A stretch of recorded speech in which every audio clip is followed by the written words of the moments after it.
Hello, everyone. It's Dr. Greason. This is going to be lesson 1 in our first module, which is week of August 31 to September the 4th. It's our first week of school. Welcome to school for the 2020-2021 school year. All right, our first lesson is going to be just an introduction to choral singing and vocal health. We're going to talk about some facts and myths about your voice and your vocal cords, and look at some video of your vocal cords in action, and we're going to go from there. So let's get started. All right. Fact or myth? I realize I can't see you guys or hear you guys, but just think about this for a minute. Fact or myth? There are over 50 vocal cords in your throat that help you create all the different pitches in a song. What do you think? Fact or myth? That is a myth. The pitches are actually produced from two vibrating flaps called the vocal folds or vocal cords. The two terms can be used interchangeably.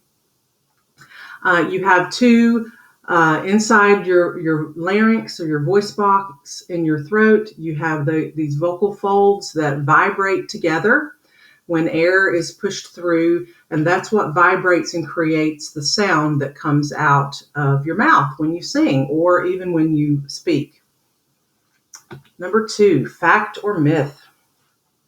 Water is the best liquid for the voice. What do you think? Fact or myth?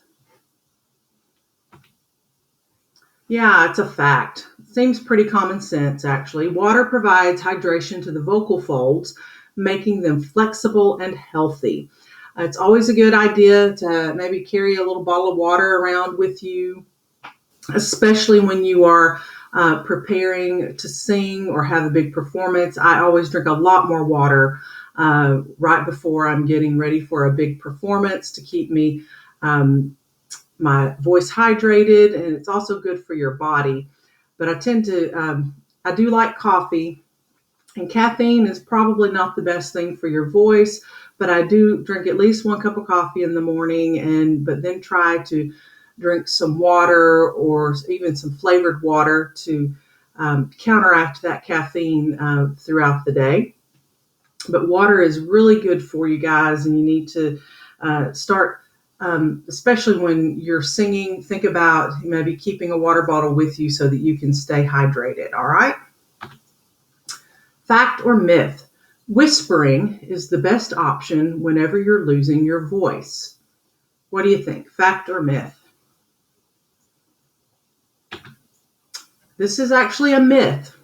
Whispering can actually lead to vocal damage or fatigue because it is produced by incomplete closure of the vocal folds. When you whisper, it causes your vocal folds to they don't come together all the way, and sometimes they may even sort of come together in a way that's not good for your voice. And over time, if you do that, it could damage your voice. You could get something called nodules, which we'll talk about a little more at a later date.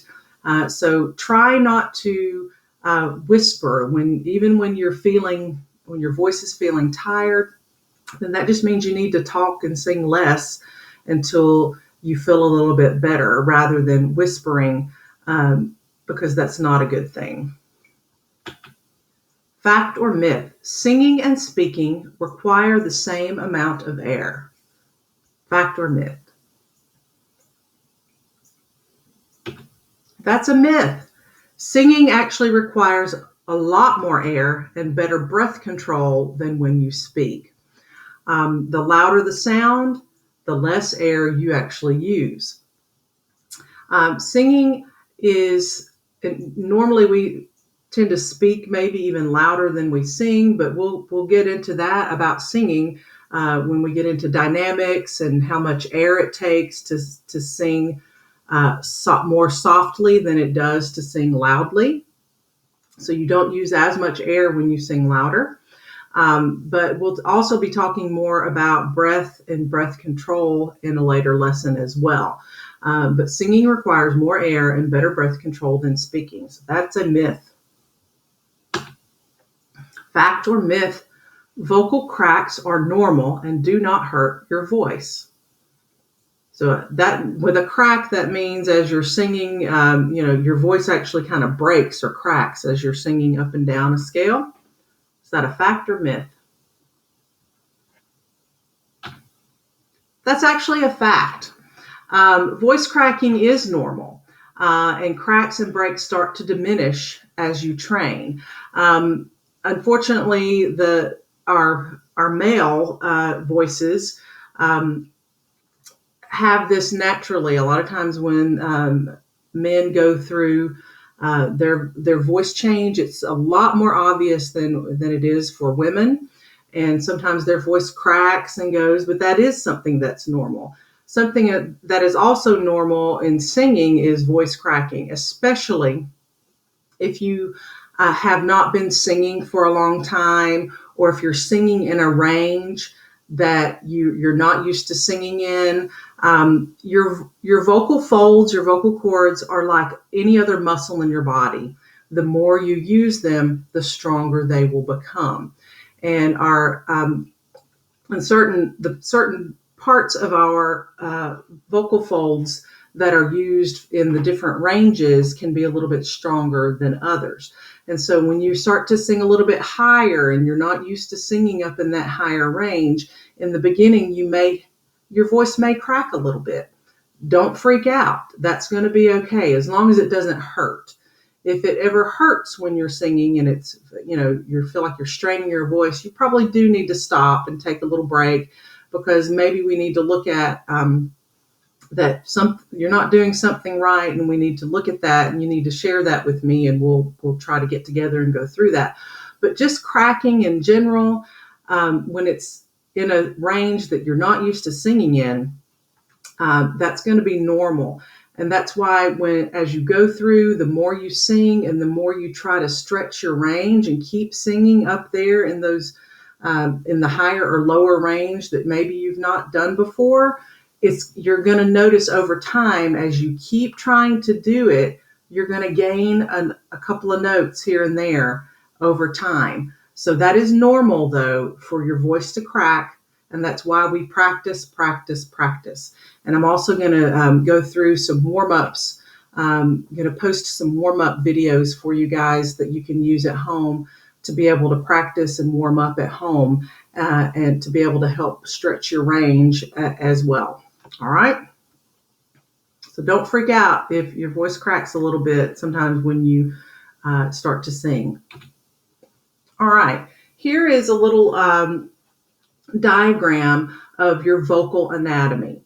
The profile there is going to show you, oops, sorry, didn't mean to do that. The important elements that we want to look at, especially, are your vocal folds. In the profile here are your vocal folds. Here is your larynx or your voice box. I'm going to show you a video in just a moment, and he is going to explain this so much better, and you're going to be able to sort of see it on there, since you can't see me right now. But your vocal folds inside your larynx or your voice box. Your hard palate, just inside your mouth. Like if you've ever had braces, and when you got your braces off, you had to get a retainer, your retainer kind of goes up on your hard palate. That's what your hard palate is. Just beyond that, if you feel in your mouth and put your thumb there and feel your hard palate and keep going back, just be careful, because you don't want to gag yourself. It will become soft. That is your soft palate. You will hear me talk about the soft palate quite a bit in singing, because you want to, like when you yawn, or take in a nice big breath like that, you'll feel the air sort of hit your soft palate, and when you yawn, you just automatically lift your soft palate. This just kind of happens. When you yawn the next time, try to notice that. When you sing, you want to lift your soft palate, because in doing that, that gives so much space inside of your mouth for the air is going to come up from your lungs, It's going to hit the vocal folds and make them vibrate. Going to come up through here. And if you've got this lifted, it gives it so much more room in here to resonate, and before then the sound is going to come out here and hit the air.